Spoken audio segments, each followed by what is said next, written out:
Hello family, চলে এলাম একটা নতুন ভিডিও নিয়ে। আজকের ভিডিওটা মূলত কুড়েদের জন্য, যারা কুড়েমি করে রান্নায় তাদের জন্য।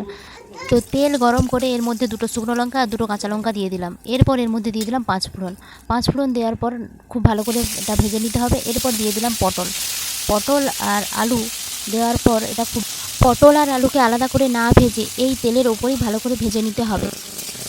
যেহেতু আমরা 1 নম্বরের কুড়ে, আমাদের কাছে এত সময় নেই আলাদা করে আলু আর পটল ভাজার। প্রথমেই বললাম আমরা 1 নম্বরের কুড়ে। তো এটা খুব ভালো করে ভেজে নিচ্ছি আলু আর পটল। যখন আমরা ব্যস্ততম জীবনে অনেকটাই ব্যস্ত হয়ে পড়ি, তখনের জন্য এই রেসিপিটা একদম বেস্ট। তো এরপর দিয়ে দিলাম লবণ আর সামান্য পরিমাণে হলুদ। লবণ ও হলুদ দিয়ে আবার সেই একইভাবে ভাজতে থাকবো। 4 থেকে 5 মিনিট ভাজার পর এরপর দিয়ে দেবো টমেটো কুচি দিয়ে আবার ভাজতে থাকবো। তো এই ভাগে আমি মশলাটা করে নিচ্ছি। মশলাতে লাগবে শুকনো লঙ্কা আর আদা আর সামান্য পরিমাণ জিরে। তো শুকনো লঙ্কা, আদা, জিরে এটা খুব ভালো করে মিহি করে বেটে নিতে হবে। মশলাটা বাটতে বাটতে আমার আলু পটলও খুব ভালোভাবে ভাজা হয়ে গেছে। এরপর দিয়ে দিচ্ছি